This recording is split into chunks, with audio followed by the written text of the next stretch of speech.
আজকে আমরা শেষ করেছিলাম আগের দিনে আগ্নেয়গিরি, তাই তো? শেষ করে দিয়েছিলাম তো।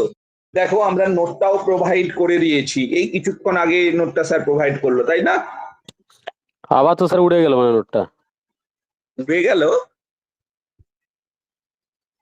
ও বাবা, আচ্ছা উড়বে না, আমি না আবার এসে বাসা বাঁধিয়ে দেবো, ডালে বসবে। আমি দেখছি, আগে ক্লাসটা করে নিই, যে আমি দেখছি। হ্যাঁ, তার আগে বলো বিগ ব্যাং নোটটা কেমন লেগেছে? নোটটা খুবই অ্যাভেলেবিলিটি কম ছিল। নোটটা পড়েছো বিগ ব্যাং থিওরি? মোহন উৎপল জয়েন করছে না কেন বলো তো? স্যার সেটা চেষ্টা করছি, কথা বলছো স্যার। আচ্ছা, আমরা এই সম্পদের ব্যাপারটা আলোচনা করব, এবং তোমরা আমার মোবাইলটা দিয়ে যাও তো। হ্যাঁ, তুমি রেখেছো। আমরা সম্পদের ব্যাপারটা আলোচনা করব, এবং তার সঙ্গে সম্পদের নোটও দিয়ে দেওয়া হবে। সম্পদ একই দিনে আমরা জাস্ট যতটুকু খুব কম আলোচনার উপর দিয়ে হয়। জয়েন করতে পারছে না, না কি ব্যাপার? আমিও ক্লাসটা শুরু করতে পারছি না।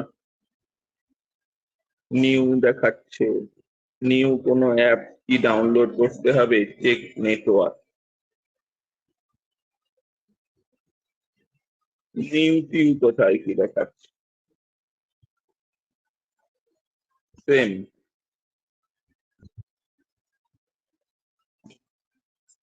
একটু ওয়েট করছি, চটপট জয়েন হোক। কেউ একজন এসেছে, না স্যার ঢুকেছেন।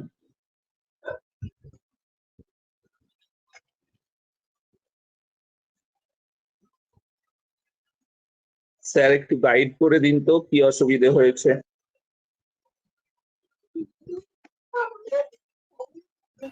হ্যাঁ স্যার, বলে দিয়েছি। ওরা আসলে গুগল মিট হয়তো কোনো আপডেট হয়েছে, সেই কারণের জন্য হচ্ছে ওরা খুলতে পারছে না। গুগল মিটিং লিংকটা ওপেন করাই আছে, আচ্ছা ওটা ফোনের হচ্ছে সমস্যা। আচ্ছা, ওরা তাহলে জয়েন করে যাবে। প্রত্যেককে বলি একটু একটা খাতা কলম নিয়ে বসো। সম্পদের নোট আমরা প্রোভাইড করে দেব গতানুগতিক, কিন্তু হ্যাঁ যেই টপিক গুলো বইয়ে নেই সচরাচর, কিন্তু অনেকবার কোশ্চেনে আসে, আমরা সেইগুলো একটু আলোচনা করব। আচ্ছা, তোমরা জানো সম্পদ ভূগোলের ক্ষেত্রে রিসোর্স পড়ার সময় একজনের নাম ওতপ্রোতভাবে জড়িত। কে বলতে পারবে? সম্পদ শাস্ত্রের জিমারম্যান। গুড। প্রথমেই লিখে নাও, জিমারম্যানের মতে একদম কোড বাই, এগুলো একদম ক্লাস নোট হিসাবে মেনটেন করো, যদিও নোটে থাকবে তবু এগুলোকে ক্লাস নোট হিসাবে মেনটেন করতে হবে। জিমারম্যানের মতে সম্পদ কোনো বস্তু বা পদার্থ নয়। সম্পদ কোনো বস্তু বা পদার্থ নয়। বস্তু বা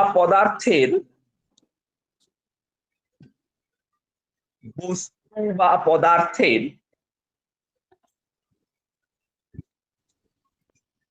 অন্তর্নিহিত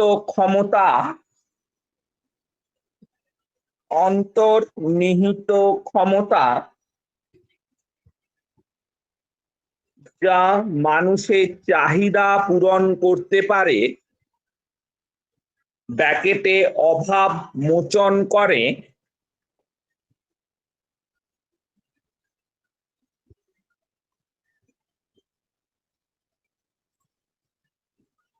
তাই হলো সম্পদ।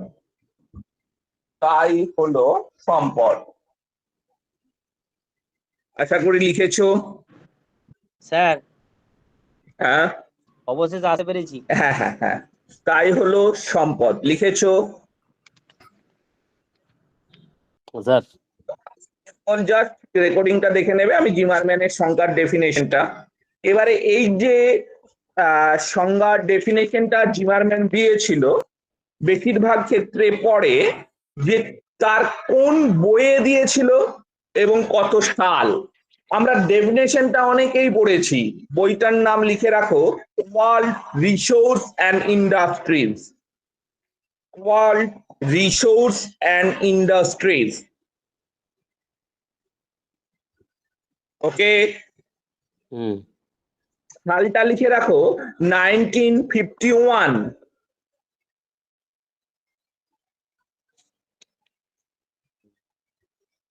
হাইফেন দিয়ে লেখো মডিফাইড বাই জিমারম্যান 1963।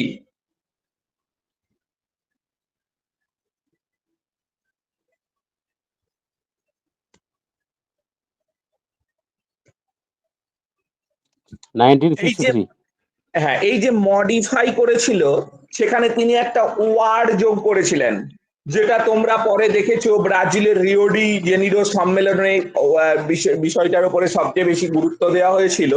পাশে লিখে রাখো এনভায়রনমেন্ট ফ্রেন্ডলি বা নেচার ফ্রেন্ডলি।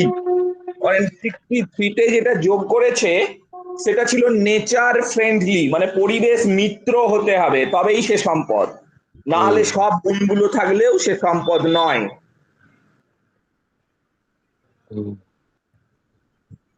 এবারে আমাদের নোটে রয়েছে, দেখে নেবে, সম্পদের প্রকৃতি। প্রায় আমরা অনেকগুলো সম্পদের নেচার সম্পর্কে ধারণা দিয়েছি, আমরা ওইগুলোকে নিয়ে আর টাইম নষ্ট করব না, সেটা তোমরা একদম ছোট থেকে পড়ছো, ওখানে পড়লেই বুঝতে পেরে যাবে। এবারে আমরা যেই বিষয়গুলো খুব ক্রিটিক্যাল, আমি বারবার বলছি, সেইগুলোকেই ক্লাস নোটে রাখবো। সম্পদের বৈশিষ্ট্যও আমার নোটে আলোচনা আছে, পেয়ে যাবে, নতুন করে লিখতে বলেছি, মানে দিচ্ছি, তোমরা বলেছিলে সম্পদের নোট পাওনি। আচ্ছা, ভলক্যানোর নোটটা স্যার দিয়ে দিয়েছেন, আবার দেখে নাও। স্যার স্যার আমি একটু ইন্টারাপশন করছি স্যার, বলছি স্যার এই ভলক্যানোটা কমপ্লিট হয়ে গেছে? একটু বাকি আছে, আমি আজকেই শেষ করব। আমি আগে সম্পদ, মৎস্য আর অরণ্যটা যদি টেনে দিতে পারি বাবা, তাহলে নেক্সট ডেট এক্সামটা নিতে পারবো। আমি অনেকগুলো ডেট মিস করেছি না, দুটো ডেট পড়াতে পারিনি। আচ্ছা, আমি সব মানে ভলক্যানো থেকে খুব একটা বাকি নেই। আমি ওই যে উদ্বেদী ভূমিরূপ, সেইগুলোকে ওই নোটে দিয়ে দেওয়া আছে, দেখবে, ল্যাপোলিথ। আমি জাস্ট দু একটা কথা, মানে বেশিক্ষণ নয়, মিনিট 5 লাগবে ওটা। তো যাই হোক, আমরা বৈশিষ্ট্য তো নোটে দিয়েইছি। তাহলে আমাদের তো অনেক, তোমরা দেখেছো সম্পদের অনেক অনেক ক্যারেক্টারিস্টিক্স রয়েছে। আমরা মেনলি 5টা ক্যারেক্টারিস্টিক প্রধান ধরে কম্পিটিটিভ পড়বো। ফার্স্ট, ইকো ফ্রেন্ডলি, যেটাকে নেচার ফ্রেন্ডলি বলছি। ইকো ফ্রেন্ডলি, হাইফেন দিয়ে 1992 রিও ডি জেনিরো বসুন্ধরা সম্মেলন। আশা করি কেন লিখলাম বুঝতে পেরেছো। কোশ্চেন থাকে কোন সম্মেলনে এই ইকো ফ্রেন্ডলি ব্যাপারটার উপরে সবচেয়ে বেশি গুরুত্ব বা জোর দেওয়া হয়েছিল। অ্যান্সারটা হবে 1992 ব্রাজিলের রিও ডি জেনিরোতে অনুষ্ঠিত বসুন্ধরা সম্মেলন। ওকে, হ্যাঁ sir. Next, ability to preserve biosphere, জীবমণ্ডলে সংরক্ষণ করার ক্ষমতা বা সহায়তা। Ability to preserve biosphere.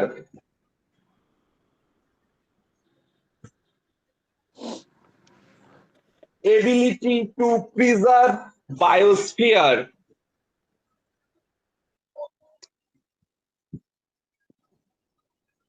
এর বাস্তব বহিঃপ্রকাশ চায়, যে এটির বাস্তব রূপ কোথায় দেখতে পাই, পাশে লিখে নাও, বন সুরক্ষা আইন ও জীব সুরক্ষা আইন।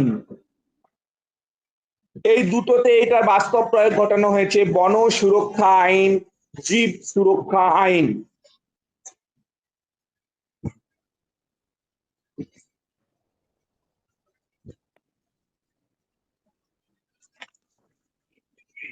ওকে,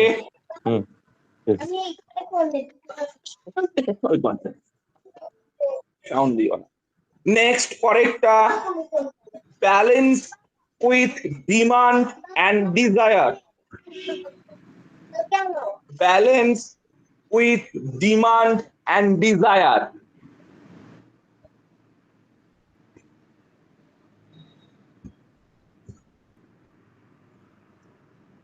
এখানে ডিজায়ার মানে আকাঙ্ক্ষা, চাহিদা এবং আকাঙ্ক্ষার মধ্যে একটা ব্যালেন্স থাকে সম্পদের ক্ষেত্রে, কখনো আকাঙ্ক্ষা স্টপ হয় না।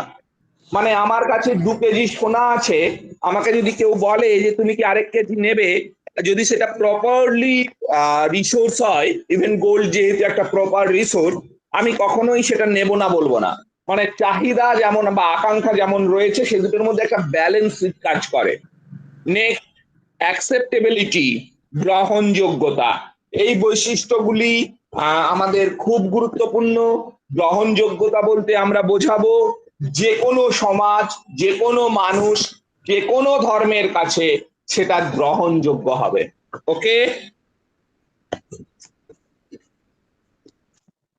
আশা করি বুঝতে পেরেছো কোন কোন বৈশিষ্ট্যের কথা আমি বললাম, বাকি আমার নোটে আছে। বোঝা গেছে? হ্যাঁ স্যার। আচ্ছা, পিএসসির একটা কোশ্চেন বলছি, দেখো।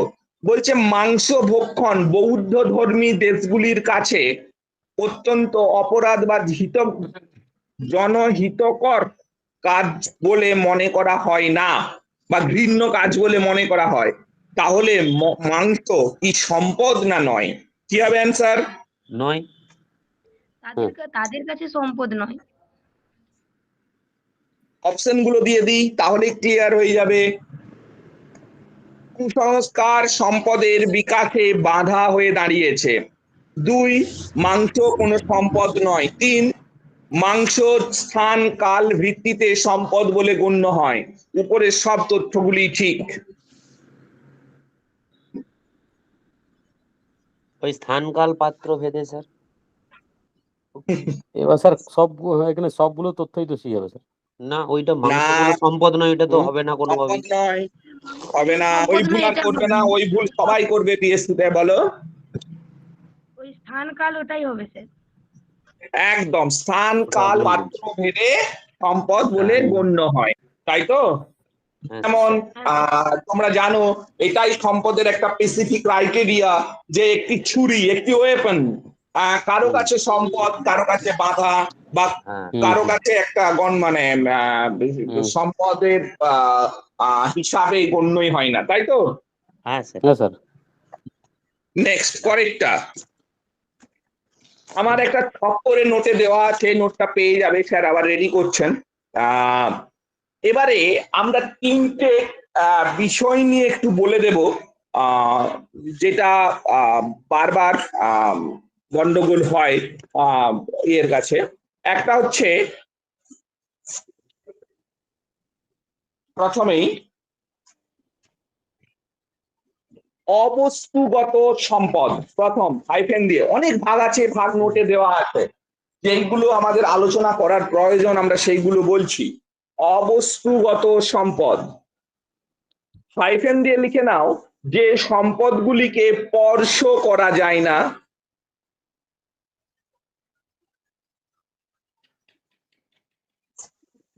কিন্তু বিষয়গুলি, বস্তুগুলি নয়, স্পর্শ করা যায় না বলে বস্তু লেখা নয়, সেটা বিষয়গুলি সম্পদের বৈশিষ্ট্য বহন করে। যেমন সবাই ওই একটি পড়ে রেখেছো, মানুষের বুদ্ধি, কিন্তু ওইটি তো অপশনে থাকে না। যেটা থাকে সেটা হচ্ছে নৈপুণ্যতা, দক্ষতা, শিক্ষা এবং নিরাপত্তা। এইগুলি সব অবস্তুগত সম্পদ। নৈপুণ্যতা, দক্ষতা, শিক্ষা আর নিরাপত্তা। হয়েছে? হয়ে গেলে বলবে। হ্যাঁ স্যার।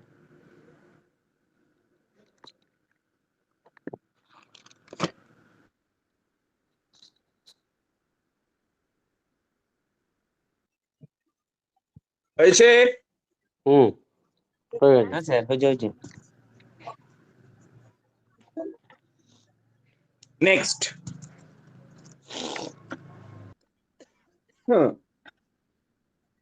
বিকশিত সম্পদ। বিকশিত সম্পদ,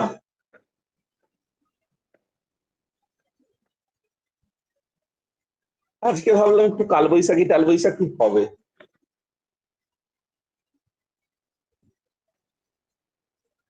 কেউ বলতে পারবে? একটু ক্লিয়ার করো। দীপান্বিতা, প্রিয়াঙ্কা, শিল্পা, মোহন, উৎপল, যে বিকশিত সম্পদ ব্যাপারটা কি? মূলত যে সমস্ত সম্পদ স্যার ভবিষ্যতের আর মানে সম্পদ হিসেবে বেশি তার গ্রহণযোগ্যতা কার্যকারিতা বাড়বে আর কি ক্রমশ আর কি বিকশিত সম্পদ বা এটাকে বলে স্যার উৎপল যেমন কিছু বলবে? ও বুঝতে পেরেছে আমি মোহন কি বলতে চাইছে, বুঝতে পারছি। এবার উৎপলের ধারণা। স্যার ঠিকই তো আছে ওইরকমই তো।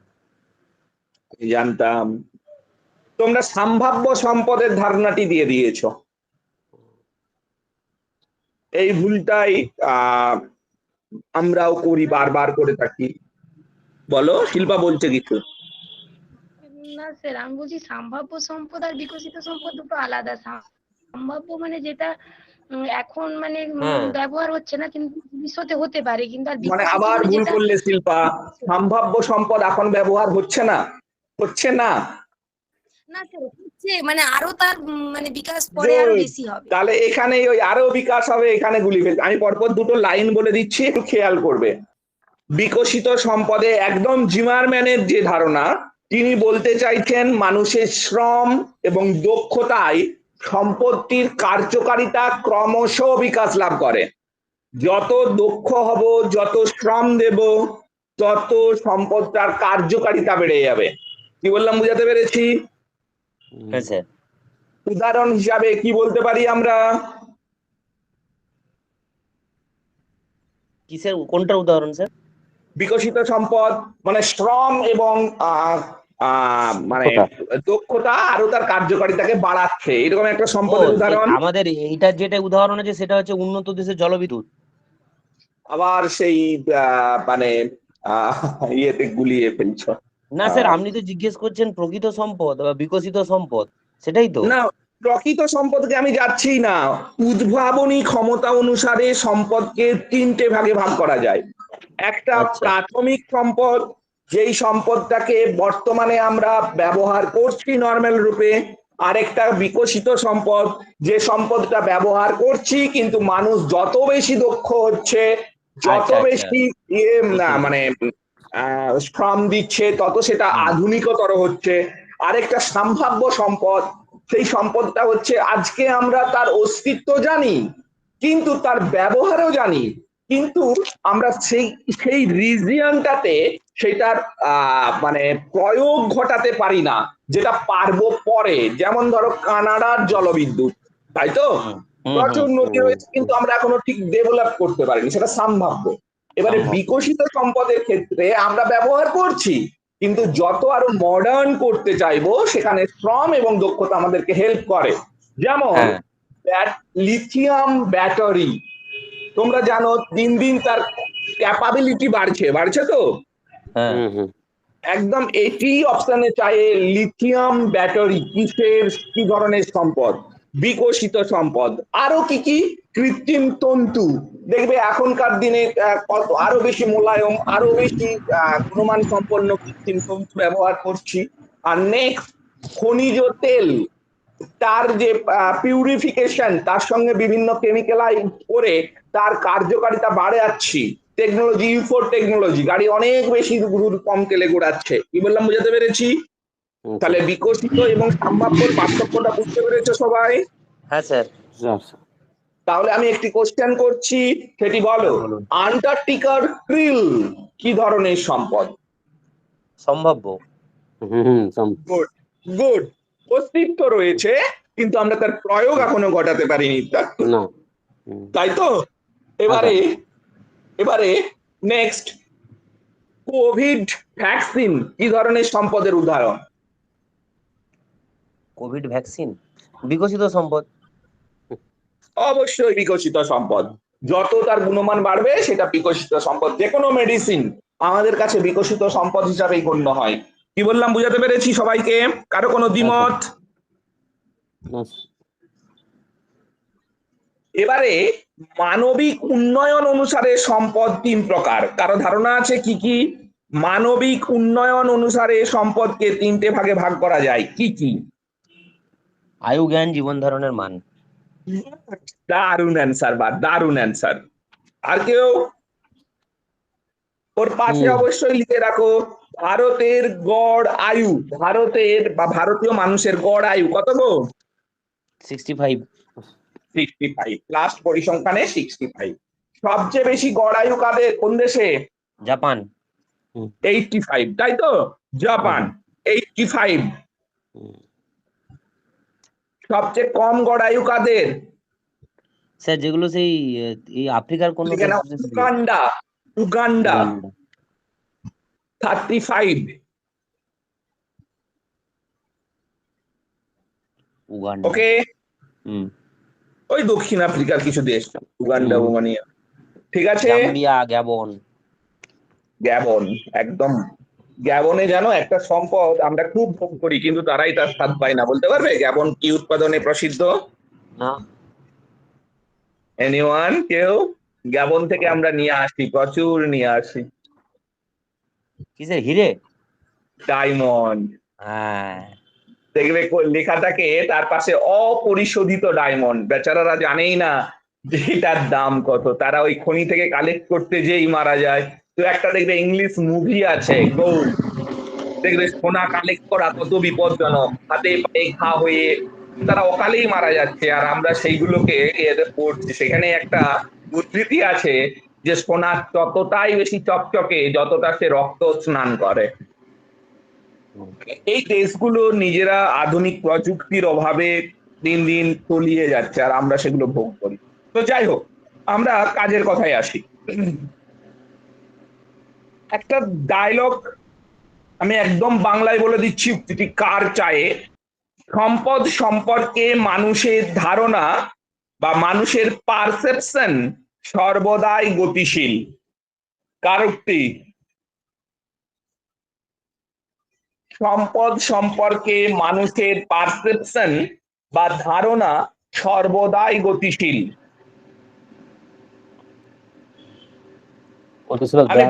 নোটে লেখা আছে, ভাগগুলো একবার করলেই পারবে, এমন কিছু নেই যে সেগুলোকে আলোচনা করতে হবে। বলো বলো।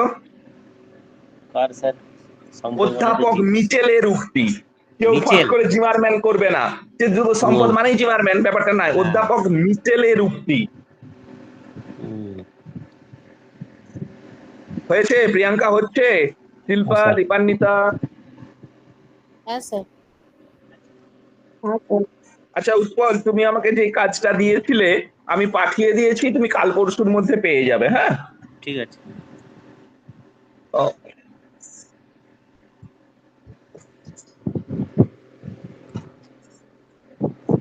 নেক্সট, পরেরটা বলি। সম্পদই সকল, সরি ভুল বলে ফেলেছি। জ্ঞানী হলো সকল সম্পদের জননী। কার উক্তি?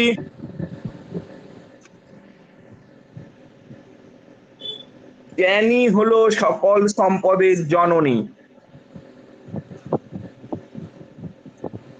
ও, এগুলো তো কমন কোশ্চেন, এইচএস থেকে পড়িয়েছে।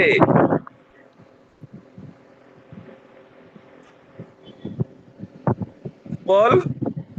জিমারম্যান। এই দেখেছো, তোমরা সেই ধান কাটা মেশিন দেখলেও বলে জাপানে তৈরি হয়েছে, ইয়ে হলেও বলে জাপানে আছে সব মেশিন। এটাও অধ্যাপক মিচেলের উক্তি। জ্ঞানী হলো সকল সম্পদের জননী। ওকে, আচ্ছা। বাকি শ্রেণী বিভাগ আমার তো রয়েছে নোটে, সেখান থেকে দেখে নেবে। এবারে সম্পদ সৃষ্টির 3টি উপাদান জাস্ট দেখে নাও। একটা হচ্ছে প্রকৃতি, একটা হচ্ছে সংস্কৃতি, আর একটা হচ্ছে কি গো? মানুষ। মানুষ। এবারে অনেক সময় পিএসসি বা এসএসসি এরা কি করে জানো, সংস্কৃতি অপশনটাকে দেয়ই না, দেয় জ্ঞান। ঠিক আছে, মানে অ্যাকচুয়ালি ইংলিশ টার্মটা দেখে নিও, নেচার, ম্যান, কালচার স্ল্যাশ দিয়ে নলেজ।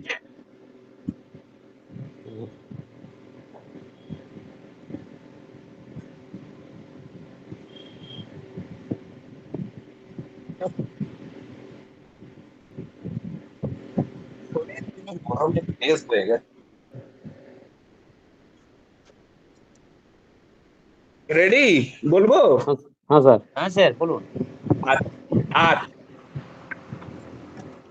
মানুষের প্রাচীনতম সম্পদ, দেখি কার আইকিউ কিরকম। সবচেয়ে প্রাচীন সম্পদ কোনটিকে ধরা হয়? সবচেয়ে প্রাচীন? প্রকৃতি। ওটা উপাদান বাবা। প্রাচীনতম সম্পদ। দেখেছো, এই ক্লাসগুলো খুব ইম্পর্টেন্ট তোমাদের কাছে। নর্মাল থিঙ্কিং ছাড়া তোমাদের বেসিক খুব উইক। কি গো দীপান্বিতা, শিল্পা, মোহন, স্যার লেখো আগুন, fire.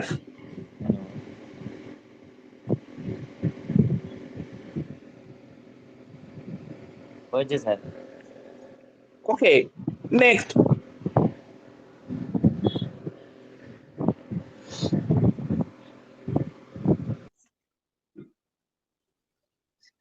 Zero tillage. Zero tillage পদ্ধতি কোন ক্ষেত্রে ব্যবহার করা হয়?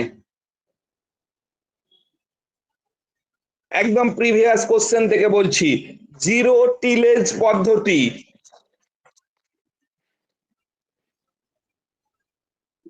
হাই স্যার, কি বলছেন?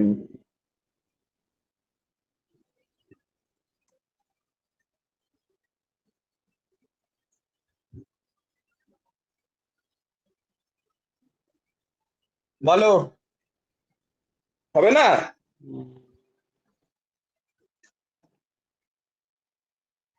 কি গো? না স্যার। লিখে নাও, জমি কর্ষণ না করেই কৃষি কাজ করার পদ্ধতি।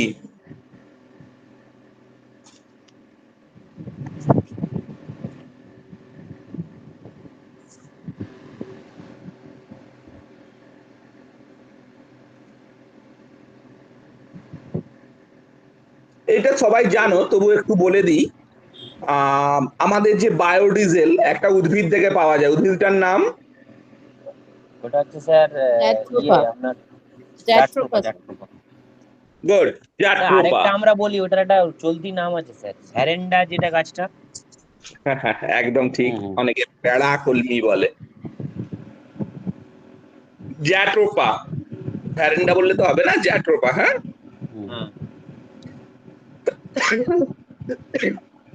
আচ্ছা।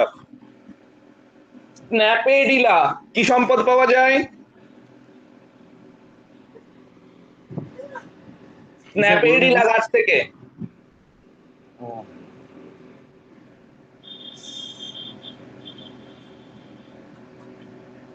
হয়ে গেল, খুশ নেই। চুইংগাম তৈরি, চুইংগাম, চুইংগাম। ম্যাপল, ম্যাপল থেকে কি পাওয়া যায়? Syrup. Syrup, good, syrup.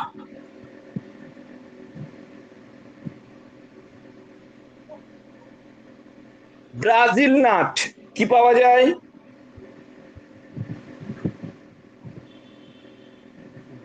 Brazil nut,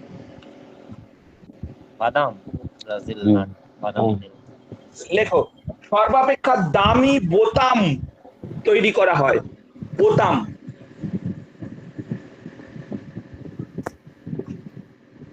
মার্জেরিন কি থেকে পাওয়া যায় গো? একটা গাছ থেকে পাওয়া যায় মার্জেরিন।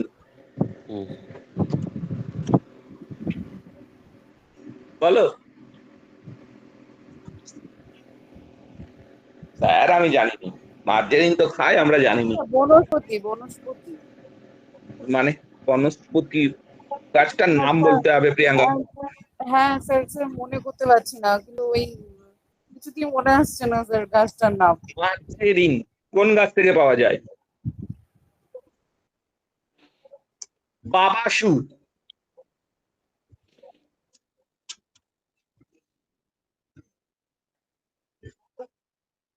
অ্যাকচুয়ালি এগুলো পাম জাতীয় উদ্ভিদ। পাবাসু, পাবাসু এগুলো পাম জাতীয় উদ্ভিদ। অ্যাকচুয়ালি এই উপক্ষারগুলো প্রচুর ফ্যাটি বা ফ্যাটি যুক্ত, ওই জন্যই মার্জেরিন তৈরি হয়। মার্জেরিন বাবাসু থেকে পাওয়া যায়। তারপরে তোমার ওই হচ্ছে বলো না, স্ন্যাপেডিলা গাছ থেকেও পাওয়া যায় এগুলো। আচ্ছা, আমরা এইগুলো নিশ্চয়ই জানি, কুইনাইন, সর্পগন্ধা, এগুলো নিয়ে আমাদের ভাবার দরকার নেই।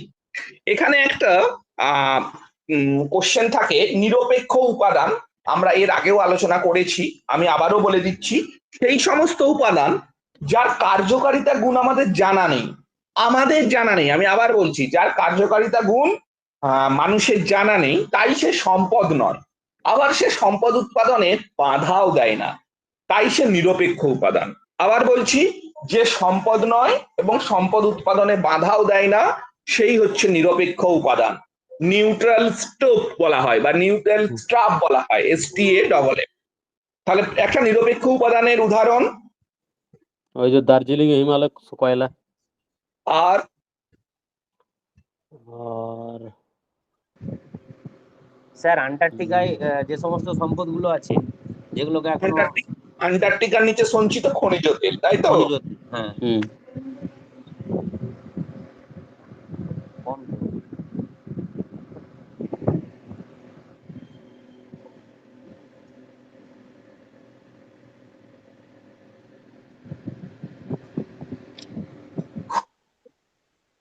আচ্ছা, আমি ভাবলাম একদিনে টেনে দেবো, অনেক ঝামেলা, সম্পদটুকুই টানতে পারছি না। আচ্ছা, নেক্সট, প্রতিরোধ বা বাধা। যারা প্রতিরোধ কর জানো, 3টে ভাগ আছে, যদিও আমি তোমাদের পড়াবো 4টে, 3টে ভাগ মেনে হয়, এখন 4টে। কি কি? প্রাকৃতিক বাধা, সামাজিক বাধা, মানবিক বাধা, অর্থনৈতিক বাধা। লিখে নাও, আমি উদাহরণ পরপর বলে দিচ্ছি।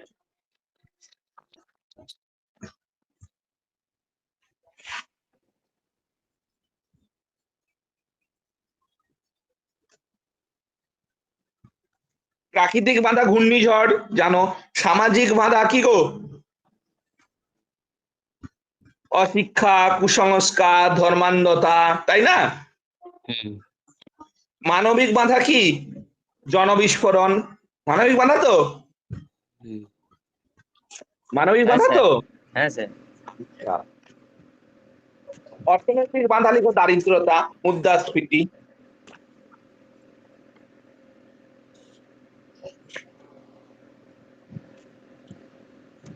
খাতা ক্লাস নোট গুলোকে ভালোভাবে ফলো করবে, তারপর তো নোট আছেই। আজকের নোট গুলো। উৎপল, বিগ ব্যাং থিওরি কেমন লাগলো? ভালোই আছে স্যার। বিভিন্ন জায়গা থেকে কালেক্ট করে করে করা। আজকে মাধ্যমিকের রেজাল্ট দেখলে সবাই? দেখেছি স্যার। 2 জনকে শখ করে পড়াতাম, বুঝলে, একটাও 100-র 100 পাইনি। একটা হনুমান পেয়েছে 98, একটা 97। তোমাদের 100-100 কজনকে চেনো? মানে এখন তো 99 নিয়েও ভেবে লাভ নেই যা রেজাল্ট। কেউ পেয়েছে? আমি একজনকে চিনি। পেয়েছো? কোথাকার গো? ওই ধুলিয়াপুর হাই স্কুল। ছেলে না মেয়ে? নিশ্চয়ই মেয়ে। মেয়ে। আমরা আর পড়াশোনা করছি না ছেলেরা। উৎপলের পরিচিত? আমার এক পরিচিত কেউ নেই। শিল্পা টিলপা কেউ আছে? তবে অবশ্য জানো, এখন 100 পাওয়া গুলো তো সায়েন্সে চলে যায়, ফলে আর ভূগোলের ধারে কাছে থাকে না। আচ্ছা স্যার, এবারে আমি অনেকদিন আমাদের পরীক্ষা নিয়ে কিছু বলেননি। আমি তো বললাম যে ক্লাসের ইয়েতে শেষ হয়ে গেছে। ও, তোমাদের পিএসসির কথা? পিএসসিও বলিনি, আমি বলছি মানে বর্তমান যা পরিস্থিতি, তাতে করে সাবজেক্টের কিরকম কি ব্যাপার হতে পারে 26-এর আগে। পিএসসি, এসআই সবগুলো পেন্ডিং, ডিউ টু 26,000। পরিষ্কার কথা একবারে। মানে আশা করি অনলাইনে আর তোমাদের বলার দরকার নেই, তোমরাও একটু আধটু খবর রাখছো। না স্যার, ওগুলো হবে তো, আদেও হবে তো? একেবারে 100% শিওর থাকা উৎপল। এবং আমি তোমাকে, তুমি আমাকে বারবার ফোন করে জিজ্ঞেস করছিল না যে স্যার কি হবে, আমি তোমাকে এখানে বলে দিলাম নেক্সট সোমবারই বুঝতে পারবে টার্ন কোন দিকে। মানে আমি এই মুহূর্তে বলাটা ঠিক নয়। আজকে দেখেছো, একটা ভালো করে খবর দেখবে, কালকে আনন্দবাজারে একটা থাকবে জেটি এর বিষয় নিয়ে, তাহলে বুঝতে পারবে মোটিভ কোন দিকে যাচ্ছে। ও, সেগুলো এখানে না বলাই ভালো, তাই তো মোহন? হ্যাঁ স্যার, না বলাই ভালো স্যার, কিন্তু আমার প্রয়োজন আছে বিষয়টা নিয়ে। আমার ব্যাপারটা আছে, বলো। আমার নিজের বাড়িতে একটা ক্যান্ডিডেট আছে যার মানে অ্যাকচুয়ালি সে 11-12 আচ্ছা, স্যাক্রিফাই করেছে। ব্যাপারটা হচ্ছে ওর র্যাঙ্ক হয়েছে, ওয়েটিং এ আছে, হুম। কিন্তু তবে ব্রেক করে তো কেস চলছে আর স্যার। একটা জিনিস কি হবে জানো উৎপল, হুম। প্রচুর ছেলে মেয়ে চাকরি পেয়ে যাবে যারা কোনোদিন ভাবেইনি। আমার কথা হলো যখন আমি বলে দিই না, অনেকে ভাবে স্যার উল্টাপাল্টা বকে দিচ্ছে, লাস্ট স্যার নট পর্যন্ত কলটা দেখো ডাক পাবে নাকি স্যার, নট কল? না, নট কল ফর ভেরিফিকেশন ডাক পাবে না, ওয়েটিং লাস্ট বিন্দু পর্যন্ত চাকরি পাবে। আচ্ছা। মানে এটাই হয়ে গেল, মাঝখান থেকে লস হলো তোমাদের। তার কারণটা হচ্ছে এই সিটগুলো তো আর আকাশ থেকে পড়ছে না, এগুলো মানুষকে বোঝানো যায় না। এই সিটগুলো কিন্তু ছিলই, এগুলো গোপন নয়, ছিলই। এই সিটগুলো তোমাদের ভাগ থেকে খেয়ে নিল, প্রায় এখনো হ্যাঁ, 1000 ছেলে চাকরি পাবে। না যেমন মাদ্রাসার পাবে। রেজাল্ট খুব শীঘ্রই। এই তোমরা অ্যান্সার শিটটা মিলিয়েছো? স্যার আমাদের টেটের তো দিয়েছে, সাবজেক্টের দিয়েছে কি? আর যেটা দেয়নি তো। সাবজেক্ট এখনো দেয়নি, টেট না। না, মিলিয়েছো? তোমরা কেউ টেট দাওনি? না টেট দেয়নি তো। আচ্ছা, সাবজেক্ট দিয়ে দেবে। আসলে আমি শারীরিক দিক থেকে এত প্রবলেমে ছিলাম, আমি তোমাদেরকে এগুলো বলতেও সময় হয়নি। আচ্ছা স্যার, কাট অফ মার্ক কত হতে পারে?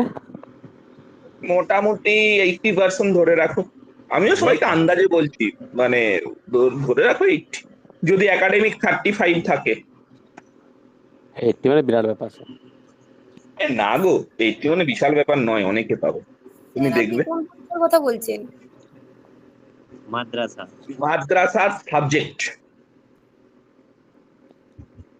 শিল্পা অ্যান্সার বলবে শিট হ্যাঁ। স্যার কবে দিল বলো। Answer sheet? কিছুই জানি না। দেয়নি, টেটেরটা দিয়েছে, সাবজেক্ট দিয়ে দেবে। ও আচ্ছা আচ্ছা আচ্ছা। শিল্পা এক্ষুনি পুরো চমকে গেছো, হ্যাঁ আমাকে আগে দেখতে হবে। শিল্পা না খুব স্যার, আমি লড়াই দি। বুঝতে পারছি না যে কিসের কথা বলছেন। আমি চুপ করে বসে আছি, আমি কি বলছেন। না না, খুব লড়াই করছো, করো শিল্পা, এগিয়ে যাও, ধরে রাখো নিজেকে, এই জায়গায় ধরে রাখো। তো যাই হোক, আমরা গল্প করব না, কারণ আমারও শরীর সাথ দিচ্ছে না, যত তাড়াতাড়ি পারি শেষ করি। আমরা এবারে যেটা বলবো, ফ্যান্টম পাইল, অলিক পুঞ্জের ধারণা, কনসেপ্ট অফ ফ্যান্টম পাইল। তোমরা সবাই জানো এই কাল্পনিক স্তূপ বা কাল্পনিক সঞ্চয় বলে ব্যাপারটা, তোমরা জানো যে সম্পদ সম্পর্কে ভ্রান্ত ধারণা, তাই তো? ব্যাপারটা ঠিক এইরকম একটা, এখানে একটা ইয়ে কাজ করে, একটা একটা সূত্র রয়েছে, সেটা হচ্ছে পি সমান এফ ইন্টু ও মাইনাস এল। এই সূত্রটির যে কোনো একটা চায়ে যে পি কি এল কি, আমি সবগুলো বলে দিচ্ছি। ফ্যান্টম ফাইলসে পি সমান এফ ইন্টু ব্র্যাকেটে ও মাইনাস এল। এখানে পি সমান অলিক পুঞ্জ বা কাল্পনিক স্তূপ, এফ সমান নির্দিষ্ট সম্পদের কার্যকারিতা যত গুণ বেড়েছে। আমি ব্যাপারটা ক্লিয়ার করব, কিন্তু শুধু ভ্রান্ত ধারণা নয় ব্যাপারটা, আমি বলে দেবো, আগের সূত্রটা লেখো। ও সমান ওই সম্পদের প্রকৃত পরিমাণ, এল সমান ওই সম্পদের ব্যবহারজনিত হ্রাস। লেখা হয়েছে?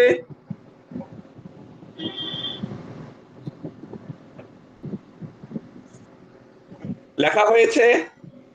হ্যাঁ স্যার।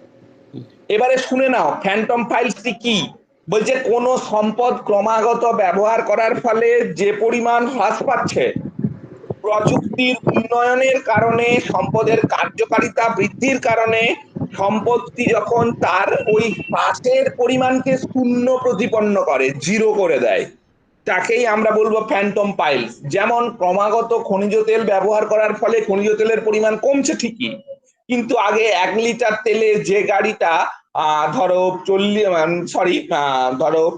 1 লিটার তেলে যে গাড়িটা 40 কিলোমিটার যেত, এখন সেই গাড়িটাই 70 কিলোমিটার যাচ্ছে। এই যে প্রযুক্তির উন্নয়নের দ্বারা তার হ্রাসের ক্ষমতাকে এখানে শূন্য করে দেওয়া হচ্ছে, এটাই হচ্ছে আমাদের অলিক পুঞ্জ। ওকে, হ্যাঁ স্যার। আশা করি জানো। এবারে ভ্রান্ত ধারণাগুলো কি আমি একবার বলবো, না জানা আছে সম্পদ সম্পর্কে? স্যার নোটসে কি দেওয়া আছে আপনার? দেওয়া আছে, দেওয়া আছে, দেওয়া তাহলে আছে আর বলার সম্পদ। দরকার নেই স্যার, ওগুলো পড়ে নেবো। ওকে ওকে, একটু দেখে নিও। এখানে লাস্ট যে ধারণাটা দিয়ে আমরা ইয়েতে চলে যাব আগ্নেয়গিরিতে, স্যার আপনি কি সেটা এখানে হচ্ছে, স্যার লিমিটস টু গ্রোথটা পড়াবেন না? পড়াবো, সেটা তো বাবা সম্পূর্ণ সম্পদের শেষের দিকে, সম্পদ সংরক্ষণ। আচ্ছা তার আগে মৎস্য রয়েছে, অরণ্য রয়েছে, অনেক কিছু রয়েছে বাবু। আচ্ছা, যেটুকু আমরা বলবো সাস্টেনেবল ডেভেলপমেন্ট, স্থিতিশীল উন্নয়ন, প্রথম ধারণাটা দিয়েছিল রুডল্যান্ড কমিশন।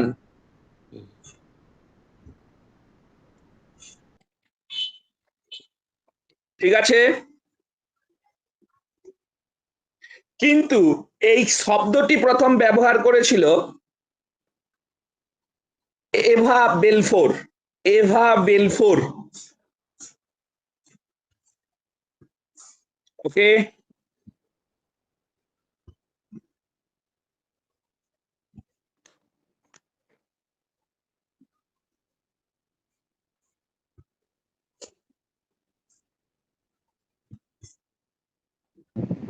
হ্যাঁ স্যার। এবারে লেখো, এই সাস্টেনেবল ডেভেলপমেন্টের প্রধান অর্থটা হচ্ছে পরিবেশের অবনমন না ঘটিয়েই অর্থনৈতিক উন্নতি। ওকে, ঠিক আছে স্যার, আশা করি নোটটা আজকালকের মধ্যেই দিয়ে দেবে। এবারে আমরা আগ্নেয়গিরি থেকে একটু বাকি রয়েছে, আমরা সেখানে চলে যাই। আমরা আগের দিন কি লাস্ট কি করিয়েছিলাম কেউ বলতে পারবে? হ্যাঁ স্যার, একটু বলো না লাইনটা। লাস্ট আপনি করিয়েছিলেন ওই বিদার অগ্নুদ্গমের ফলে সৃষ্ট ভূমিরূপগুলো লিখিয়েছিলেন। সেটা নোটেও দেওয়া আছে, নোটটা দেখে নিও। আজকে হাইফেন দিয়ে লিখে নাও প্রশান্ত মহাসাগরীয় আগ্নেয় মেঘলা।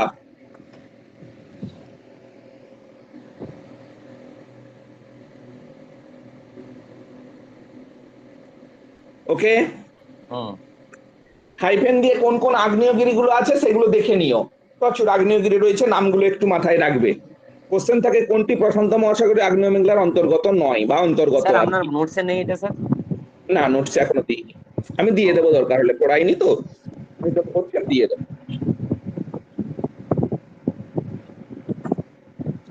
ঠিক আছে,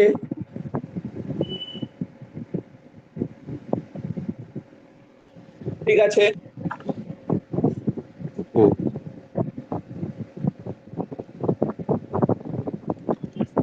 আচ্ছা, ক্যালডেরায় জল জমে যে হ্রদের তৈরি হয় তাকে ক্রেটার হ্রদ বলে। ক্যালডেরায় জল জমে যে, আচ্ছা কেউ আবার সম্পদেই লিখতে শুরু করে দাওনি তো গো? না না স্যার। ক্যালডেরায় জল জমে যে হ্রদের সৃষ্টি হয় তাকে ক্রেটার হ্রদ বলে।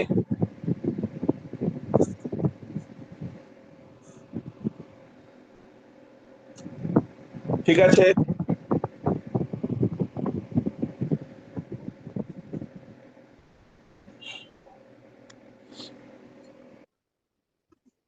ঠিক আছে। হ্যাঁ স্যার। উচ্চতম আগ্নেয়গিরি নিয়ে প্রচুর দ্বিমত রয়েছে, তোমাদের মধ্যেই দেখবে বিভিন্ন জন বিভিন্ন অ্যান্সার আমি দেবে। বলতে যাচ্ছিলাম উচ্চতম আগ্নেয়গিরি কে বলবে? স্যার, আমি যেটা বুঝেছি, মানে কদিন ধরে একটু দেখছিলাম, সেইটা হচ্ছে স্যার ডরমেন্টের দিক দিয়ে যদি বলেন তাহলে হচ্ছে এই নোভাদো ওজোস জেট সালাডো যেটা আছে, আচ্ছা, ওটা হচ্ছে ডরমেন্ট। কিন্তু যদি আপনি সক্রিয়তার ভিত্তিতে বলেন তাহলে অবশ্যই মৌনা লোয়া। গুড, আর কিছু বলারই নেই, ওইটাকে জাস্ট কপি করে নাও।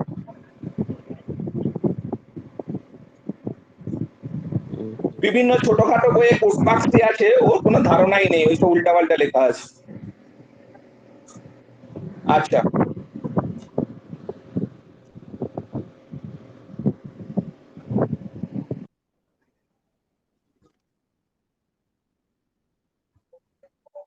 স্যার সবচেয়ে বেশি বলছি জ্বালামুখ রয়েছে। হ্যাঁ বলো। স্যার বলছি স্যার, আগের দিনে একটা সেই প্রশ্ন জিজ্ঞেস করে ভুলে গেছি। আমাদের হচ্ছে বলো। ব্যারেন আর নারকন্ডামটা একটা হ্যাঁ। জীবন্ত না একটা দুটোই সুপ্ত? না, ব্যারেনটা জীবন্ত, নারকন্ডামটা সুপ্ত। আচ্ছা, এটা বিভিন্ন বইতে একই রয়েছে গো। এবারে অনেকের প্রশ্ন থাকে, স্যার ব্যারেনকে জীবন্ত করেছেন, সব সময় চলেনি কেন? তার কারণ হচ্ছে এটা সবিরাম আগ্নেয়গিরি। হ্যাঁ। নেক্সট, সবচেয়ে বেশি জ্বালামুখ ধারণ করছে কোন আগ্নেয়গিরি? সব থেকে জ্বালামুখ বেশি হ্যাঁ, স্যার আলাস্কার কাটামাই। না, না, ওটা তো কাটামাই নেই ভ্যালি বাবা। Of 10,000 smoke. হ্যাঁ, সবচেয়ে আছে সিসিলি দ্বীপের এটনা।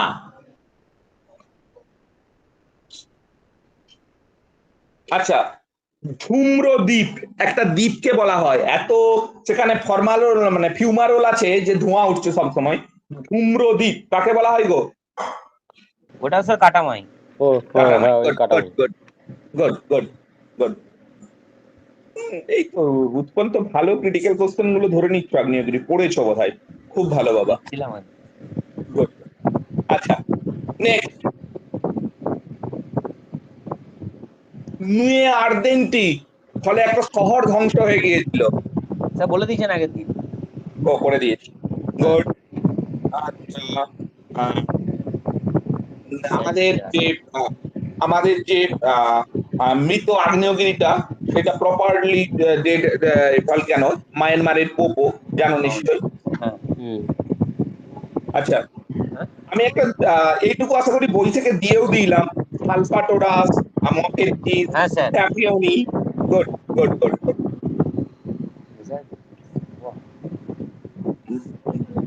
এখান থেকে আমার আর কিছু, হ্যাঁ গুড। প্লিউমের ওপর অবস্থিত দুটো আগ্নেয়গিরি চায়ে, ওই যে তাপীয় পরিচলন স্রোত প্লিউম, তার উপর অবস্থিত দুটো আগ্নেয়গিরি, দুটো রয়েছে, মানে আমরা এখনো পর্যন্ত প্রুফ পেয়েছি যে দুটোর সম্পর্কে।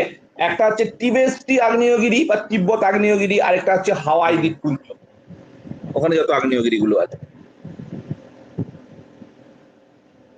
ঠিক আছে,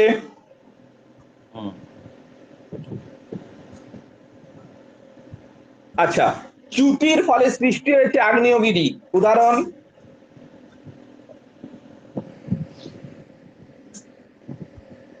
হবে না?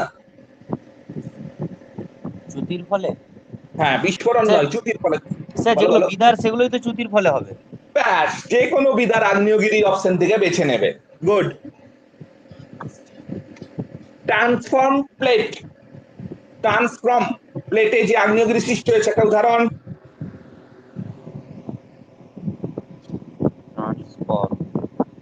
নিরপেক্ষ, নিরপেক্ষ। হ্যাঁ। না, আফ্রিকার কিলিমাঞ্জারো,